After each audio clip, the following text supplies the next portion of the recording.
بسم اللہ الرحمن الرحیم۔ السلام علیکم۔ ہم اقرار کرتے ہیں کہ تمام تعریفیں اللہ عز و جل کے لیے ہیں جو تمام جہانوں کا مالک، رازق اور خالق ہے۔ درود و سلام حضرت محمد صلی اللہ علیہ وآلہ وسلم پر جو وجہ تخلیق کائنات ہے۔ اللہ تعالیٰ آپ کو اور ہم سب کو اپنی رحمت کے سائے میں رکھے۔ آج کی اس ویڈیو میں ہم بات کریں گے حضرت محمد مصطفیٰ صلی اللہ علیہ وآلہ وسلم اور کالکی اوتار کے بارے میں۔ آج بات کریں گے کہ کالکی اوتار کون ہے، اوتار کے معنی کیا ہے اور ہندو مذہب میں اس کا کیا نظریہ ہے، کالکی اوتار کی حقیقت کیا ہے، ان کے اوصاف کیا ہیں اور ان کی جائے پیدائش کیا ہے، کیا کالکی اوتار ظاہر ہو چکے ہیں، کیا ان کی پیدائش ہو چکی ہے یا ان کی آمد متوقع ہے۔ اس بارے میں دونوں نظریوں سے بات کریں گے کہ ہندوؤں کا اس بارے میں کیا نظریہ ہے اور مسلمان اس بارے میں کیا سوچتے ہیں۔ حال ہی میں بھارت میں ایک کتاب شائع ہوئی ہے جس کا نام ہے کالکی اوتار، اور مصنف نے اس کتاب کو حضرت محمد صلی اللہ علیہ وآلہ وسلم سے منسوب کیا ہے۔ اس سب کے بارے میں بات کریں گے آج کی ویڈیو میں، اس لیے ویڈیو کے آخر تک ہمارے ساتھ رہیے گا تاکہ آپ کو جامع معلومات مل سکیں۔ کیا ہندو مذہب کے اندر کالکی اوتار کے بارے میں جو بتایا گیا ہے وہ حضرت محمد صلی اللہ علیہ وآلہ وسلم ہی ہیں؟ کالکی اوتار کی جو نشانیاں بتائی گئی ہیں اور جو اوصاف اس کے بتائے گئے ہیں، مختلف مذاہب کے اندر یا بالخصوص ہندو مذہب کے اندر جو نشانیاں اور اوصاف بتائے گئے ہیں وہ کس طرح حضور صلی اللہ علیہ وآلہ وسلم سے مشابہت رکھتے ہیں؟ بھارت میں شائع ہونے والی کتاب کالکی اوتار نے دنیا بھر میں ہلچل مچا رکھی ہے۔ ایک تاریخدان کے مذہبی مقالے کو دوبارہ سے شہرت ملی اور یہ مسلم دنیا میں ایک بار پھر سے مشہور ہے۔ اس کتاب میں یہ بتایا گیا ہے کہ ہندوؤں کی مذہبی کتابوں میں جس کالکی اوتار کا تذکرہ ملتا ہے وہ آخری رسول محمد صلی اللہ علیہ وآلہ وسلم بن عبداللہ ہی ہیں۔ اس کتاب کا مصنف اگر کوئی مسلمان ہوتا تو وہ اب تک جیل میں ہوتا اور اس کتاب پر پابندی لگ چکی ہوتی، مگر اس کے مصنف پنڈت وید پرکاش برہمن ہندو ہیں اور وہ الہ آباد یونیورسٹی سے وابستہ ہیں۔ وہ سنسکرت زبان کے ماہر اور معروف محقق اسکالر ہیں۔ پنڈت وید پرکاش نے کالکی اوتار کی بابت اپنی اس تحقیق کو ملک کے 8 مشہور و معروف محقق پنڈتوں کے سامنے پیش کیا تھا جو اپنے شعبے میں مستند گردانے جاتے ہیں۔ ان پنڈتوں نے کتاب کے بغور مطالعے اور تحقیق کے بعد یہ تسلیم کیا ہے کہ کتاب میں پیش کیے گئے حوالے جات مستند اور درست ہیں۔ برہمن پنڈت وید پرکاش نے اپنی اس تحقیق کا نام کالکی اوتار یعنی تمام کائنات کے رہنما رکھا ہے۔ ہندوؤں کی اہم مذہبی کتب میں دراصل ایک عظیم رہنما کا ذکر ملتا ہے جسے کالکی اوتار کا نام دیا جاتا ہے۔ پنڈت وید پرکاش گہری تحقیق کے بعد یہ دعویٰ کرتے ہیں کہ اس کالکی اوتار سے مراد حضرت محمد صلی اللہ علیہ وآلہ وسلم ہے جو مکہ میں پیدا ہوئے۔ چنانچہ ان کا کہنا ہے کہ تمام ہندو جہاں کہیں بھی ہوں ان کو اب کسی اور کالکی اوتار کا انتظار کرنے کی ضرورت نہیں ہے، بلکہ اس کے لیے انہیں محض اسلام قبول کرنا ہے اور آخری رسول صلی اللہ علیہ وآلہ وسلم کے نقش قدم پر چلنا ہے جو بہت پہلے اپنے مشن کی تکمیل کے بعد اس دنیا سے تشریف لے جا چکے ہیں۔ اپنے اس دعوے کی دلیل میں پنڈت وید پرکاش نے ہندوؤں کی مقدس مذہبی کتاب وید سے کچھ حوالے دلیل کے ساتھ پیش کیے ہیں۔ مصنف نے بہت عرصہ غور و فکر کے بعد اس کتاب کو تصنیف کیا ہے، گویا یہ دعوت حق کی داستان ہے۔ انہوں نے ہندوؤں کی مذہبی کتابوں اور ویدوں میں غوطہ لگایا تو ان پر منکشف ہوا کہ دین حق در حقیقت ایک ہی ہے، خدا ایک ہی ہے، خدا کے رسول ایک ہی پیغام توحید لے کر دنیا میں آئے، اور ویدوں میں جس آخری پیشوا، پیغمبر اور اوتار کا ذکر ہے وہ در حقیقت حضرت محمد صلی اللہ علیہ وآلہ وسلم کی ذات ہے۔ انہوں نے ویدوں میں مذکور کالکی اوتار کی خصوصیات کو سامنے رکھا اور دوسری طرف سیرت طیبہ پر نگاہ ڈالی۔ ان کے سامنے حقیقت واضح ہوئی جس کا انہوں نے کھلے دل سے اعتراف کیا۔ کتاب کی تمہید میں مصنف لکھتے ہیں کہ اسلامی روایات میں جو مقام رسولوں، نبیوں اور پیغمبروں کا ہے وہی مقام ہندوستانی روایات میں اوتاروں کا ہے۔ مسلمان حضرت محمد کو آخری نبی مانتے ہیں اور ہندوستان میں کالکی کو آخری اوتار کہا گیا ہے۔ دیگر ممالک میں صرف پیغمبر آئے اور ہندوستانی روایات میں صرف اوتار، یہ کیسے ممکن ہے جبکہ ساری زمین اللہ کی ہے؟ حضرت محمد آخری نبی ہے۔ پنڈت وید پرکاش کہتے ہیں کہ اس حقیقت کو جان کر مجھے شوق پیدا ہوا کہ کالکی اوتار کے متعلق سیرت کا مطالعہ کیا جائے۔ ہندوستانی روایات کے مطابق پہلے کچھ دور گزر چکے ہیں، موجودہ دور میں جو واقعات رونما ہوں گے ان کی مطابقت میں حضرت محمد صلی اللہ علیہ وآلہ وسلم کے حیات طیبہ سے کی تو تقریباً یکساں پایا۔ میں نے صرف اس مقصد سے اس تحقیقی کام کو ہاتھ میں لیا ہے کہ اللہ کے حکم سے کلام اللہ کی تبلیغ ہو، نام سے کوئی شخص ہندو، عیسائی یا مسلمان نہیں ہو سکتا۔ پنڈت وید پرکاش نے کالکی اوتار کی بابت اپنی اس تحقیق کو ملک کے 8 مشہور و معروف محقق پنڈتوں کے سامنے پیش کیا تھا جو اپنے شعبے میں مستند گردانے جاتے ہیں۔ ان پنڈتوں نے کتاب کے بغور مطالعے اور تحقیق کے بعد یہ تسلیم کیا ہے کہ کتاب میں پیش کیے گئے حوالہ جات مستند اور درست ہیں۔ برہمن پنڈت وید پرکاش نے اپنی اس تحقیق کا نام کالکی اوتار یعنی تمام کائنات کے رہنما رکھا ہے۔ ہندوؤں کی اہم مذہبی کتب میں دراصل ایک عظیم رہنما کا ذکر ملتا ہے جسے کالکی اوتار کا نام دیا جاتا ہے۔ پنڈت وید پرکاش گہری تحقیق کے بعد یہ دعویٰ کرتے ہیں کہ اس کالکی اوتار سے مراد حضرت محمد صلی اللہ علیہ وسلم ہیں جو مکہ میں پیدا ہوئے۔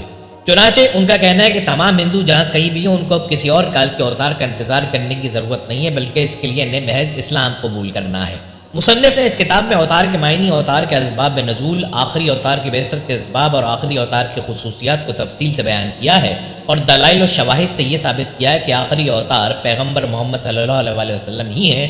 ویدوں اور قرآنی تعلیمات میں مطابقت کو بھی بیان کیا اور آخر میں تمتمہ کے طور پر خلاصہ پیش کیا ہے، جس میں دین حق کا اعتراف، خدا وعدہ کا اقرار اور آخری پیغمبر کو تسلیم کیا اور تمام لوگوں سے دین حق کی طرف لوٹ جانے کی اپیل کی ہے، اور بڑے عاجزانہ انداز میں کہا ہے کہ لاٹھیوں کی ضربوں سے مذہب نہیں پھیلتا، بلکہ جب اللہ کے فضل سے لوگوں کو دین حق کا علم ہو جاتا ہے تو خود ہی اس پر عمل کرنے لگتے ہیں۔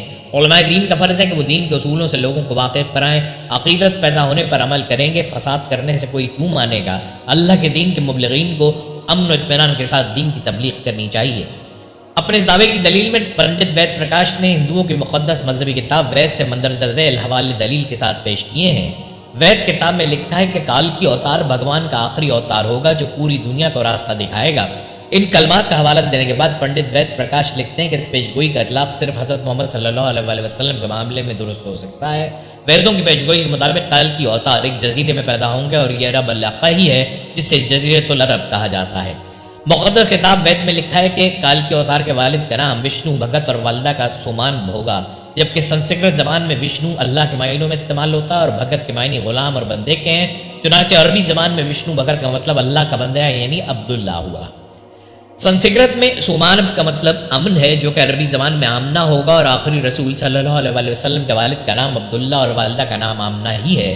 وید کتاب میں لکھا ہے کہ کال کی اوتار زیتون اور کھجور استعمال کرے گا اور وہ اپنے قول و قرار میں سچا اور دیانتدار ہوگا، اور یہ دونوں پھل حضور اکرم کو مرغوب تھے، جبکہ آپ سچائی اور دیانتداری میں تو اس حد تک معروف تھے کہ مکہ میں محمد صلی اللہ علیہ وسلم کے لیے صادق اور امین کے لقب استعمال کیے جاتے تھے۔